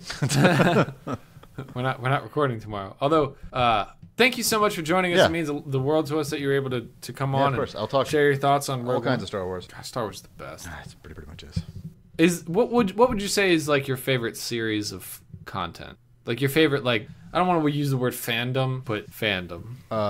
Okay, I would actually probably say, aside from Star Wars, is the comic book saga, which is, if I had to describe it, I would say that it is like Romeo and Juliet meets Game of Thrones set in the Star Wars universe. And it's one of my favorite things that has ever been written ever, and I love it. Fair enough. Isn't that exactly how John Negroni explained his book? Basically. Like, to a T? Really? Yeah, he No, wrote his- a book called he- Killerjoy. I'm not familiar with it completely. Oh, But like, if that's how he You know describes John, it, though, I mean, right? yeah, I know John. If that's how he describes it, I'm interested. Yeah. You should buy it. Awesome. Well, thank you so much, Derek. Sure, thanks. Yeah. All right. Thanks, buddy. Thanks, guys. I'll catch you later. All right. Bye-bye. Bye. Bye, Derek. So, out of the band of miscreants that we get here, the rebels, who would you say is your favorite and least favorite? Oh, jeepers. Like, if Holy out of the jeepers. main, like, what, 6 people, 5 people? We'll call K2SO a Yeah. person. 6 people. Yeah, he's like a humanoid type thing. Let's see. Let me pull up a cast list real quick. I don't like. I think I would get rid of the big. What's his name? Baze. I would get rid of Baze. Baze. Not like I just Baze Malbus. I just don't care. I just like your character is so apathetic, but then you just kill a bunch of people, but then you're apathetic again. I just don't care at all. I'm just not interested. What about you? I would agree with that. I don't know. I really And then- don't like Cassian. I don't know why. It just bothers me. Bothers It just me. bothers Yeah. me, man. Who's your favorite? Probably Body. I like Body, I like K2SO, and I like Jin. I don't know why I like Jin, but by the end of it, I was like, I'm Team Jin now. Yeah, they really want you to like Jin. She's Yeah. kind of a dick. Yeah. But I like Jin. And she has that moment where she's just like, I'm gonna steal Cassian's line, and it's like, rebellions are built on hope. Every time they said hope, I was like, oh my gosh, I get it. It ends with a new hope. I get it. I get it. I get it. Yeah. I It get ends with the New Hope. There it is. Oh, with the pudding pops and the new hope. With And I pudding get it. pops. Oh man, yeah, I would agree. So least favorite, yeah, I would say is I'd agree with you. I'd say it's Baze, and then my favorite would be Yeah, probably body. I just liked his character. He was the most believable for me. He had actual motives. Yeah. He was like, Yeah, I don't like the Empire. They're real or not real. They're evil, and then he defected. And there's a lot of parallels to Finn with that character. I liked it a lot. Yeah, Finn, FFN28 or whatever. Krennic, I thought could have been the hero in this movie. I was ready for him to be the hero. To like be so upset that Grand Moff Tarkin wants to take over the Death Star that he just becomes a rebel. Well, okay, so just picture this as an ending. All of our heroes survive and are just fighting, and she's up on the roof, and she here it is. Okay, so he gets up there and he shoots her. Bing, bang, boom. Bing, bang, boom. Right, bing, bang, boom. She's dead, but she's already put the data thing in, but she's got to push it back up through, okay? He shoots her, she's dead. Bing, bang, boom. Now, in the distance, he sees whoosh, Death Star. And he knows why it's there. He knows what they're about to do. Right. So he has this moment where he's got his hand on the data card, and he's like, I'm going to pull it out. And then he sees the Death Star, and he's like, those sons of I built this. That would be very cool. I built this. This is my thing. And then he sends it up. That would have been cool. Why does Cassian not just shoot Krennic? He did. No, like on Edu. Oh, because like he doesn't. I get that he doesn't shoot. I get that he doesn't shoot Galen because he believes Jin. Why does he not just ice Krennic, like, right there? I don't think it would have solved anything. Yeah, but wouldn't you, though? Yeah. It wouldn't have hurt anything. Like, Cassian's already killed other rebels. Why isn't he just sniping as many Empire leaders as he That's can what I'm find? saying, though. It's like, that guy's standing there in a uniform, a white uniform, for starters. What? Why is he wearing white? But I don't get that. Anyway, he's standing there in an imperial uniform. Why would you not just, boom, done? Interessante. I mean, am I wrong, though? Like, what? Like, if you were Cassian, what's his motive there for not doing that? No, I don't know. Yeah, that's. I don't know. I mean, I get the story has to progress, but the story could have progressed without Krennic. That's true. Like, yeah, he had to be there at the end, but he didn't have to be there at the end. You were not summoned here to grovel. But yeah, I dididn't get that. I didn't get why he would let Krennic live. I don't really get why he let Galen live, but Galen dies anyway. yeah, but he agreed. Still, that doesn't. I think, yeah, I mean, if I'm the rebels and I'm like, oh my gosh, Krennic is on that platform. Like, oh god, Galen, that's the guy we were looking for. But not just Galen. Krennic's there too, Right, guys. there's classic. Guys, we should just bomb the crap out of this thing. Even throughout the Star Wars universe, there's examples of them taking this like two birds with one stone opportunity, and they're just in this one. They're like, no birds. Well, they do kill Galen. Galen. Yeah, Urso. I mean they do. Galen the bear. Yeah. Is that his name? What? Urso? I mean, it's bear, right? No, Oso is bear or Ursus, like UR, not ER. Oh, I thought it was you. Nope. In my mind, it was you. Nope. Nothing's spelled like Gotcha. it's supposed to be in this movie, and this is an issue I have with the movie, is that it takes, it has a lot of names that aren't exactly, like, easily understood. Oh my gosh, yeah, like Saul. It really sounded like they were saying Saul Guerrera. Saul, like S-A-U-L. S-A-U-L, like the Bible. Like a name. Yeah, not And like a tool. Noun. Yeah. Which, Not something you use Guerrera to take is the trees Spanish word for warrior. down. Is he the tool of the warriors, or is he a warrior tool? I guess. I don't know. It's spelled with a U, though. Like G-U-E. Nothing is spelled correctly, Ethan. Nothing is spelled correctly in this movie. You're correct. All right, well, we can go ahead with the wrap-up, then. Yeah, let's do that. Okay, so what is our villain here? I guess. I think our villain is Tarkin, more than yeah. anything else. Well, in But classic the Star villain- Wars, we've got like a grand villain and like a sub-villain who does all the stuff. Right, and our sub-villain is Krennic, and that's the person you talk about. That's your Darth Maul, that's your Count Dooku. Right, your gear person. Your You learned his name earlier today. It's what? Wat Tambor. The gear people. You've got your Jango Fett with his his Korg thing going on. This is my son, Boba. He's made entirely of clones. He's got knives for hands. What if Boba Fett had knives for hands? Do you think he would have been more successful? Probably not. Hands are important. Not when they're only carrying guns. Doesn't he get eaten by he probably could have chopped up that thing in the sand that eats him. Does he die though? Yes. Does he? Yes. Does he? That's canon. Is it? It for is. now. That was an unconvincing death to me. We'll get there in a couple two movies. In 3 movies. Right, but like 2 Star Wars movies. It's Empire, right? No. Is it Jedi? Yeah. Dude, I don't know. What do you mean you don't know? Anakin has a green light, or Luke has a green lightsaber. There are events in those movies that I mix up between the 2 movies. What? There are events. There's Ewoks. Not at the death of Jango Fett or Boba Fett. He's introduced in Empire Strikes Back. Han is just out of carbonite. Okay, listen, chill out, buddy. He's like still blind or whatever. Okay. I didn't like that. Chill out. out. That whole Han can't see thing. What's that about? We'll get there in a couple movies. We got to do. We don't forget, Ethan. We've got a 2-movie break before we return to Star Wars. I know. Where we're gonna cover Monty Python and the Holy Grail and Ready Player One, which I'm super anxious about. I have like nervous poos about the Ready Player One. About whether it's gonna be good or not. Like, does this happen to you? Like, I have anxiety attacks where I'm driving and I'm like, I have to stop. I have to take a deep breath. No. Ready Player One might suck. No, I don't have those. Oh my god. It's gonna be like Ender's Game, where people are like, Ender's Game, I love that book. And then other people are like, oh, I'm familiar with that book. I heard it was really good. And the movie was like, oh my gosh, this is so bad. Yeah, they need to redo Ender's Game. Did you read the book? No, I haven't read the book or seen the movie. But we need an Ender's Game reboot so Ender's Game can be cool again. People were all about some Ender's Game. That is the one that was terrible, right? I think so. I'm pretty sure that's it. And it's got Harrison Ford, everything going for it. 51 Metascore. Right, that's what I'm saying. Is we need a reboot so that like it doesn't get to be gatekept and it's not just nerd shit anymore. Yeah, 6.7 out of 10. What's its Rotten Tomatoes score? I bet it's not as good. 61. Okay, so maybe it's not that bad. But that makes it like The Phantom Menace, which is unwatchable. Yeah, I was gonna say Rotten Tomatoes is generally pretty kind to sci-fi. It's true. Skiffy. I'm a big fan of the old science fiance. Science. Okay. Anyway, villain ranking. Where do we put Krennic? Do we like Krennic? We like Krennic. I like Krennic well enough. I love Ben Mendelsohn. He's a genius. I'd say genius. I'd say genius. It's a strong word. I think he did good. I'm looking forward to him as when I saw this movie, I actually thought to myself, I said, that guy's Nolan Sorrento. And lo and behold, I don't think you did. Here he is. I thought to myself, I think I saw the casting. They were like, we've cast Ben Mendelsohn, Simon Pegg, and a few other people in Ready Player One, and I was like, man, that Ben Mendelsohn dude better be playing Nolan Sorrento. Lo and behold, it's not who I imagined. Really? Who'd you imagine? Aaron Eckhart. Aaron Eckhart? Harvey Really? Dent, yeah. Interesting. Yeah. I kind of pictured the guy from All Your Base Are Belong to Us. What? But that he's not a person. Yeah, I kind of pictured Aaron Eckhart. When you read a book, do you picture people I cast like a movie in my head every time. Do you really? Mm-hmm. I'm usually not that far off, except Hunger Games.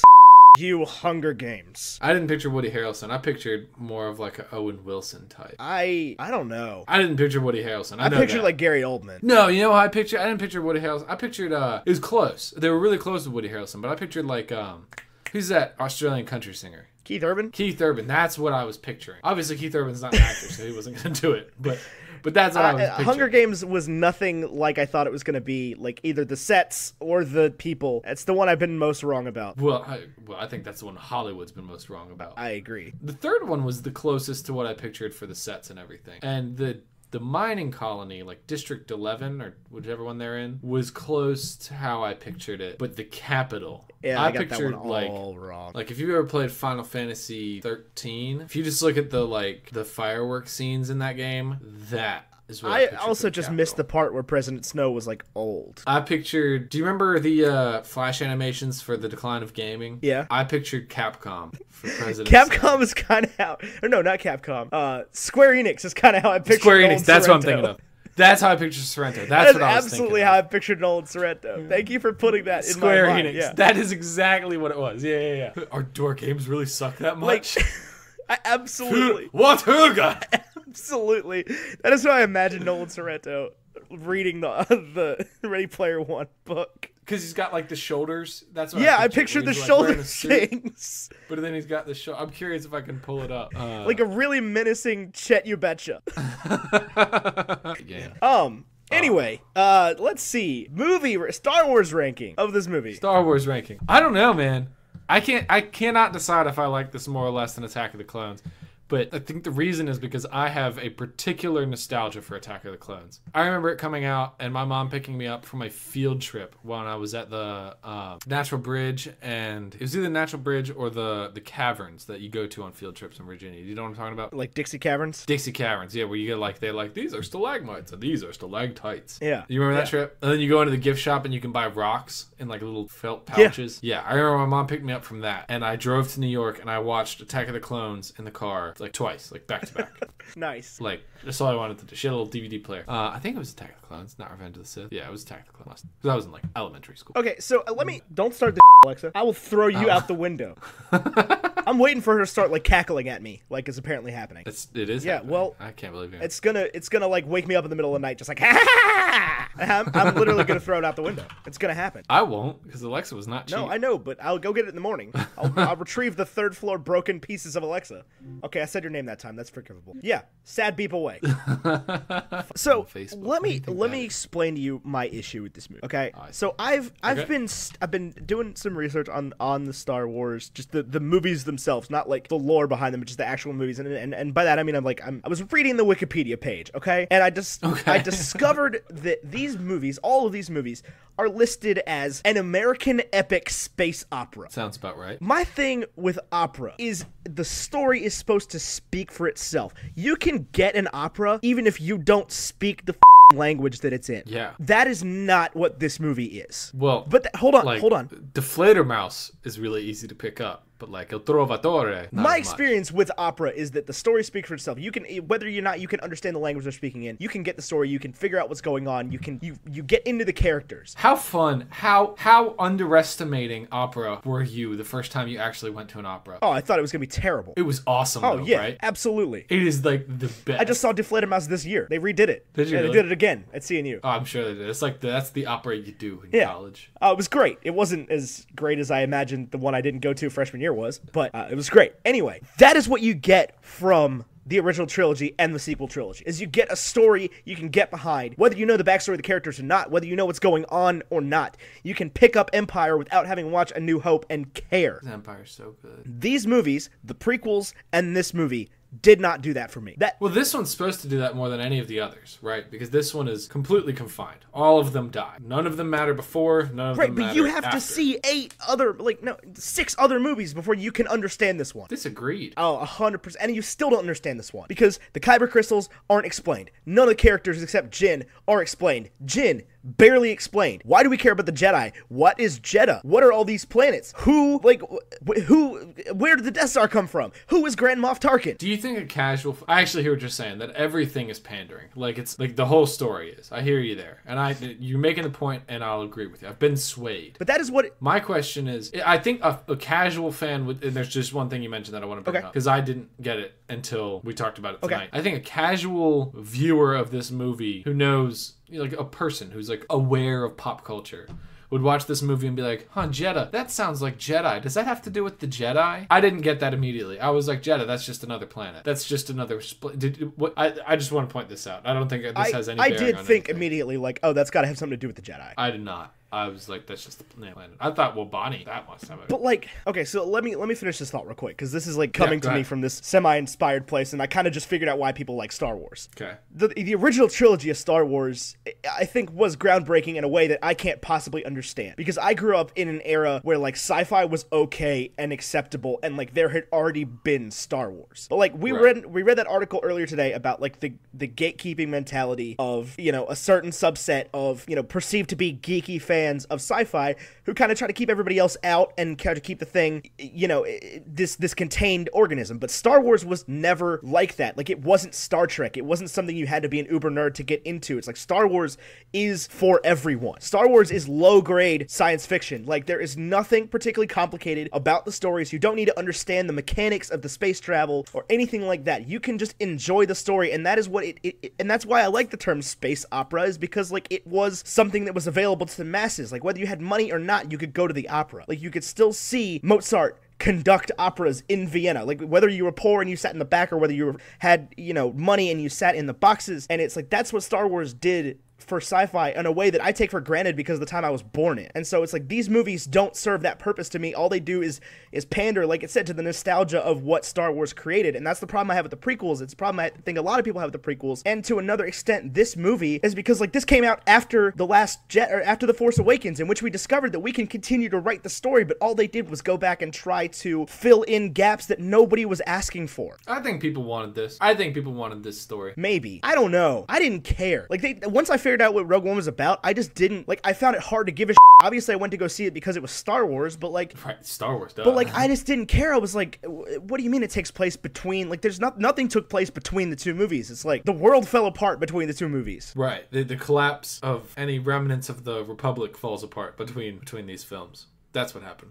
Any remnants of the Republic had already collapsed by the time this movie starts is the thing. It's like, I would love to see a movie about the war, but this is the end of the war. No, this is like the turning point in the war. Well, no, yes. This is Antietam, man. Yeah, well, like, so this is where we get it's before, I don't know, it's almost like the end of the first, because the Republic was kind of down at heel when Luke came into the picture. Right. Like, the Republic at this point had been beaten. They were ready to give up completely, and that's why Jyn had to go rally her own troops. And then they have a new hope, because rebellions are Right, so it's almost hope. like the end of the first Star War and the start of the second Star War. Well, the first Star War was against the droids and the clones. Well, I think the first Star War probably happened in, like, the Old Republic, but Yeah. back when there was, like, an army. And it wasn't disposable. Yeah, but no, it's just, for me, these movies, especially this one, don't accomplish and I get that it's a Star Wars story, it's not one of the main, series of movies, not one of the Gospels, so to speak, but it's like, it doesn't accomplish the purpose of a Star Wars movie to me. I don't know, man. I still love it. So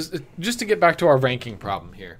I still loved it. I could still watch it. It was still quintessentially Star Wars. Like, you're not watching it like this is any other story. This is for Star Wars fans. Like, this is for me. Right. Because I'm a Star Wars fan. Right, so as far as rankings go, to me, that puts it not at the bottom. Correct. Because there is a film that is... like, that's well, not it's Star a lot Wars. more watchable than it's a lot more watchable than the Phantom Menace and Attack of the Clones, but the story is so abhorrent to me. Just the idea that the story exists in the first place and the fact that it is so pandering makes it almost worse than an original idea, which is Attack of the Clones. I loved Attack of the Clones, but that again, Attack of the Clones sucked. It's not that. It's pretty bad, dude. Once even Revenge of the Sith made it look like a terrible movie, because Revenge of the Sith is barely like a regular movie that you can watch and enjoy the story, and it's like Revenge of the Sith still made Attack of the Clones look bad, and this makes Attack of the Clones look bad. You know what's crazy is I don't want to use this movie because I know you love it and I do too, but as an example, when I go to my in-laws' house, they always watch those channels on TV that just play movies like FX and TBS and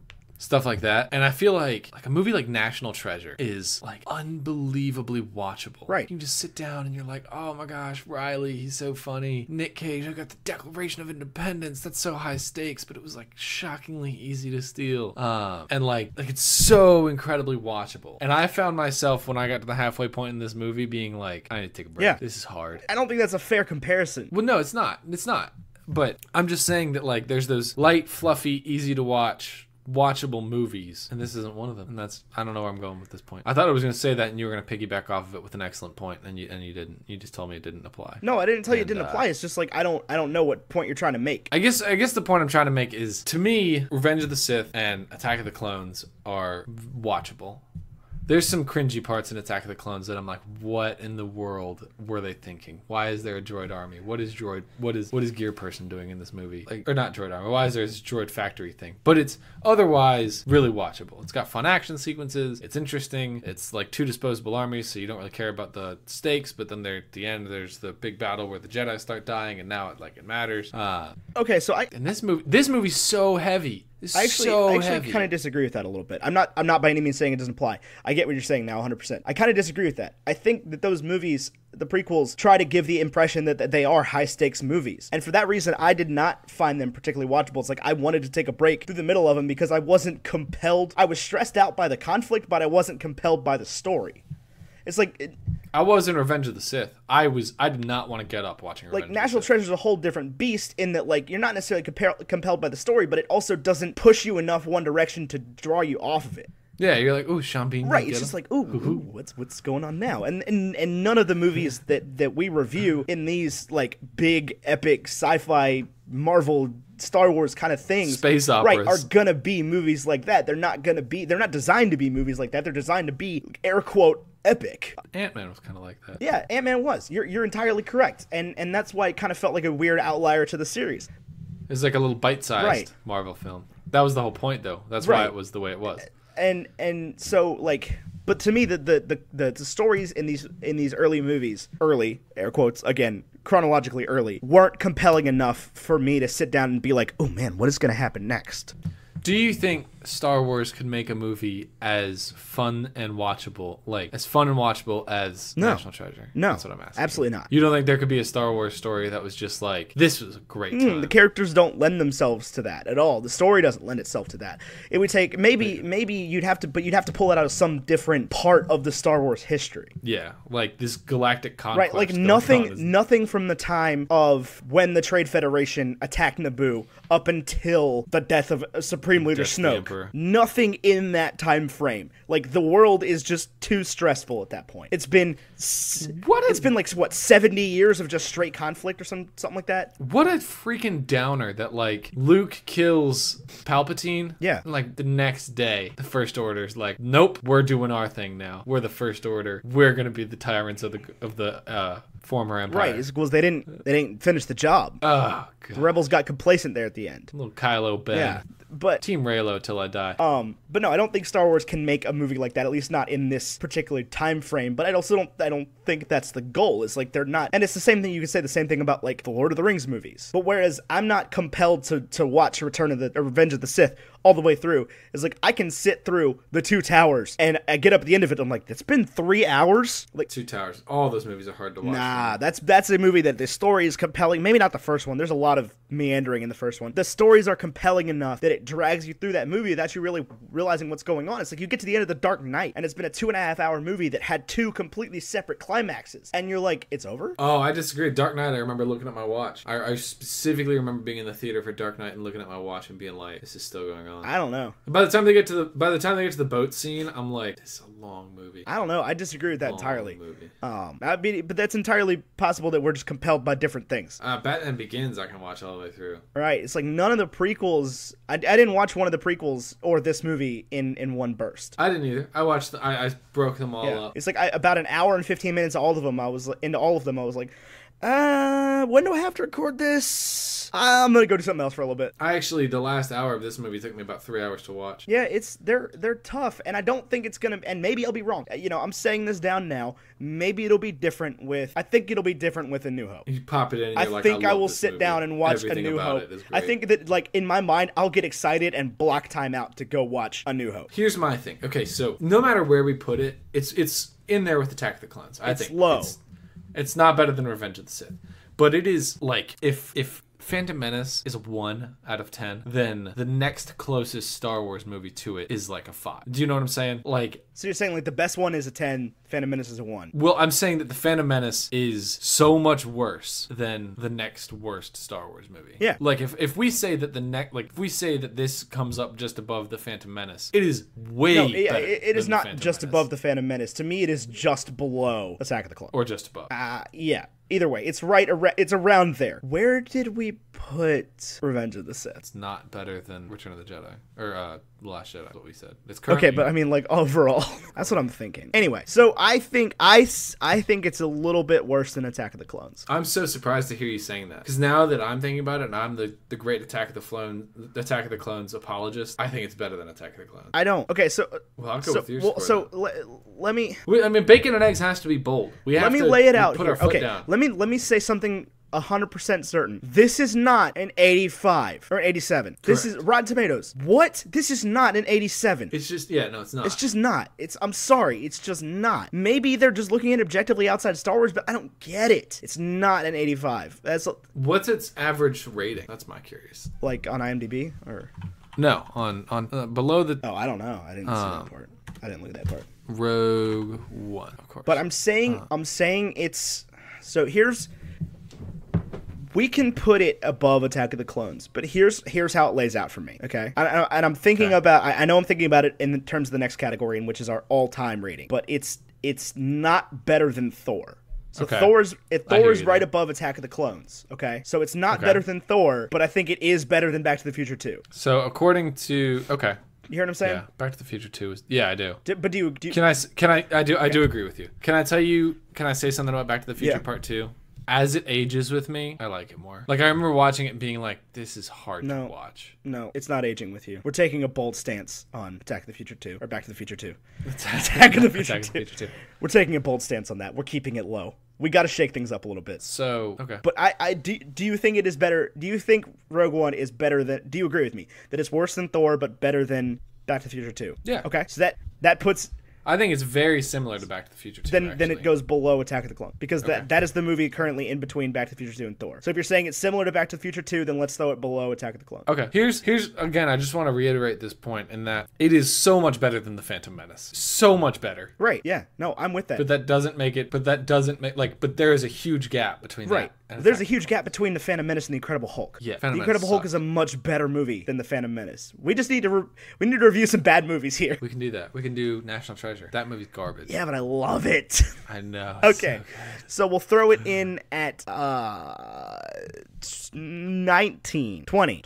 Yeah, because Attack of the Clones is currently 19. I can work with all of this. Cool. Breakfast food. I liked the I did too. pancakes thing. It's just like there's a little bit too much of it. You can't quite finish it. It's a little dry. And it's a little soapy. Not soapy, but like syrupy and like in the way you don't want it to be. Yeah, I agree with that one. Good work, Derek. Thanks for coming on the show. All right, so thanks for listening to our episode with Derek Knabenbauer. It was a lot of fun having him on there. Again, he's at Declarations on pretty much everything. We'll have links in the doobly-doo to his stuff. And I am at Wow Now, but the O's are zeros. He's at AmeriCarlin. It's America, RLIN, on Twitter and Instagram. You can reach both of us at Baconandeggs23 on Twitter if you want to twit at us. You can also reach us at baconandeggs.com. You can also reach us at patreon.com/baconandeggs if you want to help us keep the show running and check out some of our award tiers over there, as well as you can join our super secret, super awesome Facebook group, which is free. And there is a link below for the Facebook group because it's some god-awful URL that there's no way to just like have a nice join link, turns out. Yeah. Good. Facebook. We're having a lot of fun over there in that group. I love that group. I do too. It makes me so happy. Sometimes it'll be like dead for a few hours, and then I'm like, and then everybody posts all the time, and it's great. It's so fun. Yep. It's so fun. Anyway, so go ahead and join that. Our artwork here for the show is by Vashaun Brandon, and you can find him in the Facebook group. He's the handsome African American man. And I think that's it. Did I miss anything? I don't think so. Fair enough. Okay. And again, thank you guys for listening. Until next week, arrivederci. A rebellion is built on hope. You need to learn how to punctuate. Don't be excessive. Don't be like, and then this fucking ass motherfucking K2SO punk.